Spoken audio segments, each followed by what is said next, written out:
Dumarating talaga ang time na nagpapakita ng bad attitude ang ating mga anak. Pero ang challenge ay paano kami dapat tumugon bilang kanyang magulang. Another day, another story to share. Habang tulog pa nga yung aking mag-ama ay umakyat na ako sa taas para makapagsimula na ako ng aking mga gawain. Pag-akyat ko nga ay tirik na pala ang araw. Pero medyo mahangin pa din gawa ng bagyo. Grabe no? Sunod-sunod talaga yung bagyo ngayon. At sa pagpapatuloy nga ng aking pagbabasa sa Book of Genesis, nag-strike talaga sa akin itong verse 14. Yung tanong nga na, is there anything too hard for the Lord? Wala talagang bagay na hindi kayang gawin ng Panginoon basta naaayon ito sa kanyang kalooban. Maya-maya nga'y umakyat na rin ito ang aking mag-ama dahil nagising na din si Via. At habang naglilinis nga yung aking asawa ay naghanda na rin ako ng pagkain para sa aming almusal. Tuwang-tuwa talaga si Via dito sa kanyang aso-aso kaya talagang binitbit pa dito sa taas. Sobrang liit lang kasi talaga ito kaya nababahala din ako baka kasi mawala. At para nga sa aming almusal ay nagboil na lang ako ng egg at nag-init ng tinapay na binili ng aking asawa at ni Via kanina doon sa labas. At syempre, mas masarap nga yung tinapay kapag meron itong partner na mainit na hinihigop.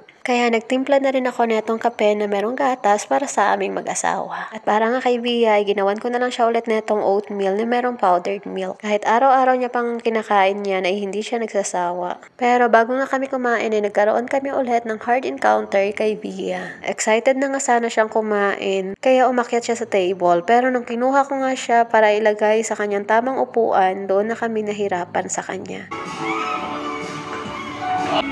Pray mo na, pray. Pray. Uy!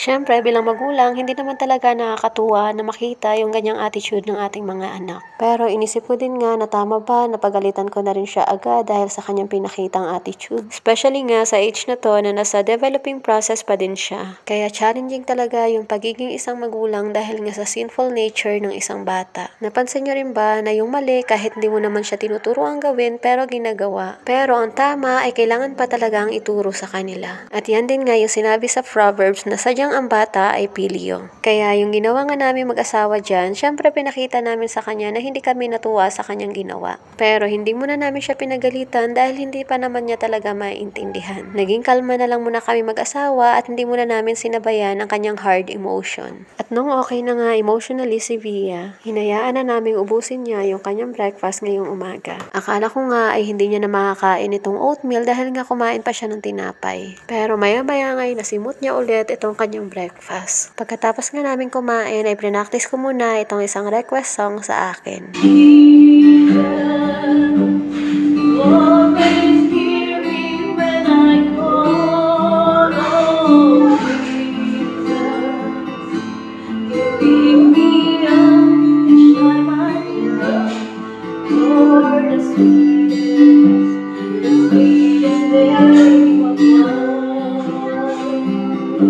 Ito rin talaga yung isang bagay na gusto kong makalakihan ni Via, yung laging kumakanta ng mga worship song.